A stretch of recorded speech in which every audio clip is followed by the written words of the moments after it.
എന്താ വിശേഷം? അപ്പ അറിഞ്ഞില്ലേ? 2024 സെപ്റ്റംബർ മാസം 7-ാം തീയതി മുൻ മേയർ ശ്രീമതി ആര്യ രാജേന്ദ്രന്റെ FB പോസ്റ്റാണ് എന്റെ കയ്യിൽ.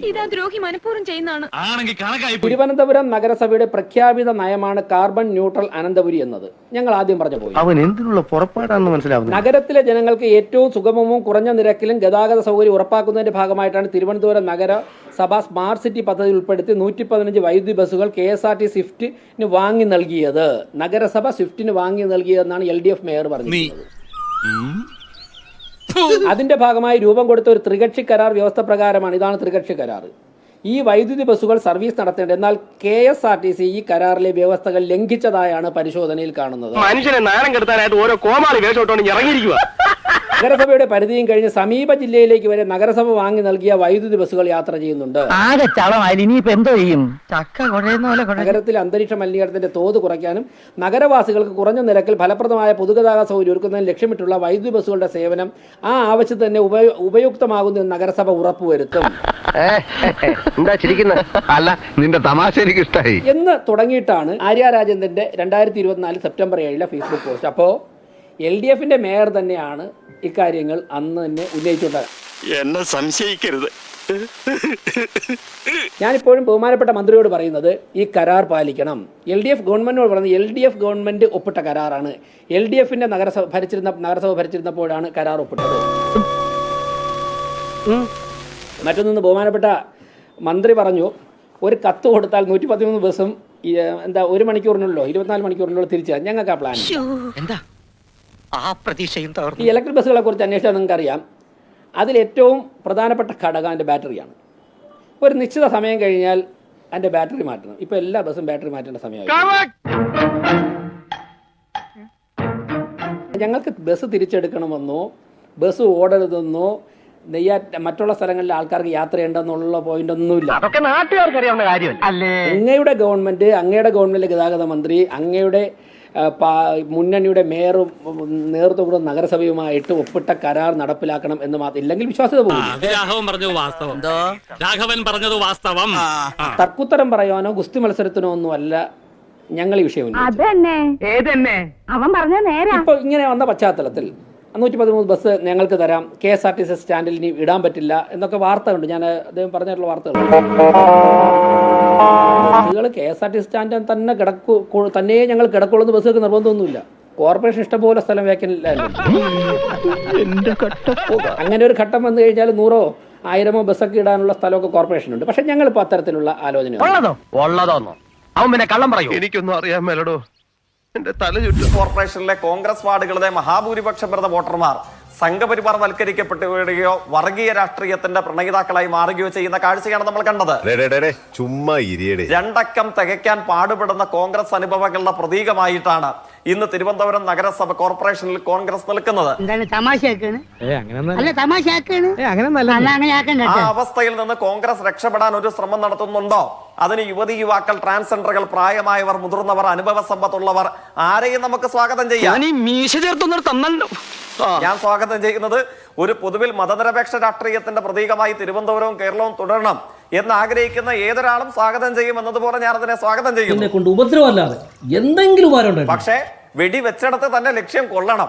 RSSലേക്ക് കൂറുമാറിപ്പോയ തങ്ങളുടെ വോട്ട് തിരികെ പിടിക്കാൻ RSSന് പണയം വെച്ച തിരുവനന്തപുരം കോർപ്പറേഷനെങ്കിലും 1-10 സീറ്റ് തിരികെ പിടിക്കാൻ കോൺഗ്രസിന് കഴിയണം. രണ്ടാളുകളും പറയാൻ ശ്രമിച്ചത് അത്രയും തിരുവനന്തപുരം കോർപ്പറേഷനും ആ കോർപ്പറേഷന്റെ മേയർ പദവി അലങ്കരിക്കുന്ന ബഹുമാനിയായ ആര്യയും ഇവരൊക്കെ അഴിമതി നടത്തി എന്നുള്ളതാണ്.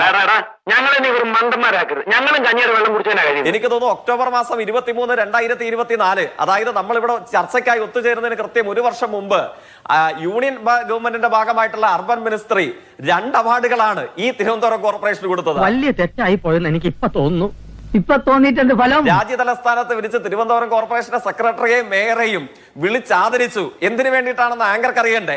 ചർച്ച കാണുന്ന മാതൃഭൂമിയുടെ പ്രേക്ഷകർക്ക് അറിയണ്ടേ? നിന്റെയൊക്കെ കോപ്രായത്തിൽ തൂങ്ങാൻ വേറെ ആളോ? 2024 ഇന്ത്യയിലെ ഏറ്റവും മികച്ച കോർപ്പറേഷന്റെ ഗുഡ് ഗവേണൻസ് അവാർഡ് കരസ്ഥമാക്കിയത് BJP രാഷ്ട്രീയത്താൽ നയിക്കപ്പെടുന്ന യൂണിയൻ ഗവൺമെന്റ് ഇന്ത്യയിലെ ഏറ്റവും മികച്ച കോർപ്പറേഷനായി തെരഞ്ഞെടുത്ത് ആദരിച്ചത് ഇതേ തിരുവനന്തപുരം നഗരസഭയെയും അതിന്റെ മേയറെയുമാണ്. ഞാനെന്ത് പറയാനാ, കരികാല വൈഭവം. അത് മാത്രമല്ല, ഏറ്റവും മികച്ച കുടിവെള്ള വിതരണത്തിലും ഏറ്റവും മികച്ച ശുചിമുറി മാലിന്യ ശേഖരണത്തിലും വൃത്തിയിലും 2024 പ്രഥമ പരിഗണനയോടുകൂടെ അവാർഡ് നൽകി ഹഡ്കോയും യൂണിയൻ ഗവൺമെന്റിന്റെ മിനിസ്ട്രിയും ആദരിച്ചത്. ഈ പാടിന്റെ പുറകിൽ ഒരുപാട് കഥകളുണ്ടല്ലേ ഈശോ മറിയ ഔസേപ്പേട്ട.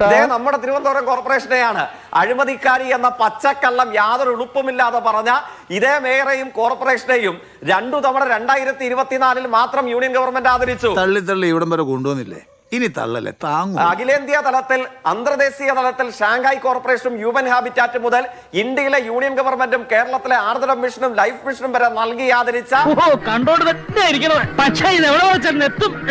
മുകൾപ്പറ്റ ഒരു ഭരണ സംവിധാനത്തിന്റെ ഇടതുപക്ഷ പ്രതീകമായ തിരുവനന്തപുരം കോർപ്പറേഷനെയാണോ നിങ്ങൾ ഈ തൊടുന്യായങ്ങൾ കൊണ്ട് ആക്രമിക്കാൻ വേണ്ടി ശ്രമിക്കുന്നത്? പിന്നെ ഈ കോർപ്പറേഷനിൽ ജീവിക്കുന്ന ആളുകളല്ലേ ഇതൊക്കെ കേട്ടുകൊണ്ടിരിക്കുന്നത്. ഇവിടെ എന്തോ മാറ്റം വരുത്തി എന്നാ പറയുന്നത്. ഇവിടെ ആരാ കേന്ദ്രീകൃതമായ മാലിന്യ സംസ്കരണ സംവിധാനം ഉണ്ടാക്കിയത്? ഞാൻ പറഞ്ഞില്ലേ, ശിവൻകുട്ടി നിങ്ങളുടെ നേതാവ് ഇപ്പോഴത്തെ വിദ്യാഭ്യാസ മന്ത്രി മേയർ ആയിരുന്നപ്പോഴാണ് ഒരു സ്വകാര്യ കമ്പനിയുമായി ചേർന്ന് കോടിക്കണക്കിന് രൂപയുടെ അഴിവ് നിർത്തിക്കൊണ്ട് വിളപ്പിശാലയിൽ മാലിന്യ സംസ്കരണ പ്ലാന്റ് സ്ഥാപിച്ചു. അവിടെ സംസ്കരണമേ ഇല്ല. അവിടെ ഒരു നഗരത്തിന്റെ മുഴുവൻ വേസ്റ്റും ഒരു ഗ്രാമത്തിന്റെ മുകളിൽ കൊണ്ട് നിക്ഷേപിക്കുകയാണ് ചെയ്തത്. അങ്ങനെ പറയരുത്. പിന്നെ എങ്ങനെ പറയണം? അവിടെ ജനങ്ങൾ സമരം ചെയ്താണ് കൂട്ടിച്ചത്. ഇപ്പോഴും അവിടെ ആ വിളപ്പിശാല അങ്ങനെ തന്നെ കിടക്കുകയാണ്. അവിടെ ആരും ക്രിക്കറ്റ് കളിക്കാൻ പറ്റില്ല. അവിടേക്ക് കടക്കാൻ പോലും പറ്റാത്ത രീതിയിലേക്ക് മാലിന്യ കേന്ദ്രമായി അവിടെ കിടക്കുകയാണ്. നമ്മുടെ ഗവൺമെന്റ് എന്തൊക്കെ ജനങ്ങൾക്ക് കൊടുത്തു. കൂടുതലും വാഗ്ദാനങ്ങളാ കൊടുത്തത്. ഇപ്പോൾ ഇതിനെ കൊണ്ട് എവിടെയാണ് നിക്ഷേപിക്കുന്നത് പോലും അറിയില്ല. രാഘവൻ പറഞ്ഞത് വാസ്തവം. അപ്പൊ ഇത്രയധികം മാലിന്യവും ജനങ്ങൾ ബുദ്ധിമുട്ടുകയും ചെയ്യുന്നത് ഈ നഗരത്തിൽ ജീവിക്കുന്ന ആളുകൾ കണ്ടുകൊണ്ടിരിക്കുകയാണ്. അവർ അനുഭവവേദ്യരാണ്. എവിടെയെങ്കിലും ഇരുന്നിട്ട് ഇതൊക്കെ നമുക്ക് ചാനൽ ചർച്ചയുടെ റൂമുകളിൽ ഇരുന്നൊക്കെ അങ്ങ് പറയാം. അതിന് തന്നാലും വിളിച്ചില്ല. ഞങ്ങളവിടെ മാറ്റി എന്നൊക്കെ ഈ ജനങ്ങൾ അനുഭവിക്കുകയല്ലേ. പൊട്ടിപ്പൊളിഞ്ഞ റോഡുകളും ഇവിടെയുള്ള അടിസ്ഥാന സൗകര്യങ്ങളുടെ വികസനമില്ലായ്മയും. നമ്മൾ എത്രയോ കാലം കൊണ്ട് മെട്രോയെ കുറിച്ച് പറയുന്നു, മോണോ റെയിലിനെ കുറിച്ച് പറയുന്നു. എന്താ UDF-ന്റെ കാലഘട്ടത്തിൽ പഠനം പൂർത്തിയാക്കിയതാണ്. എവിടെ പോയി മെട്രോ, എവിടെ പോയി മോണോ റെയിൽ?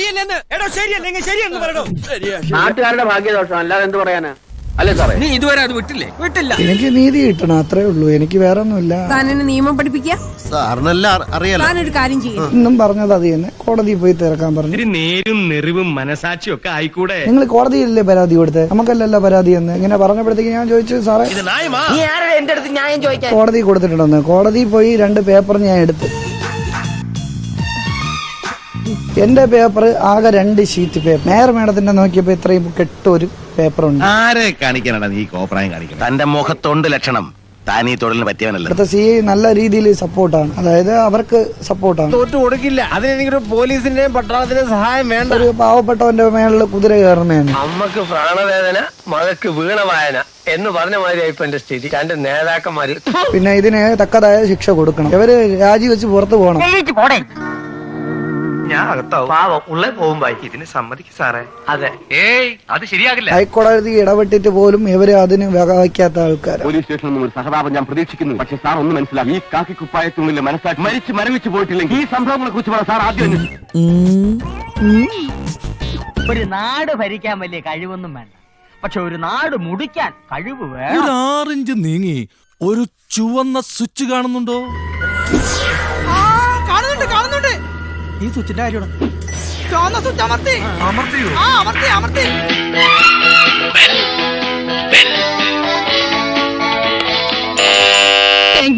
ഈ ഉപകാരം മറന്നാലും ഞാൻ മരിക്കില്ല.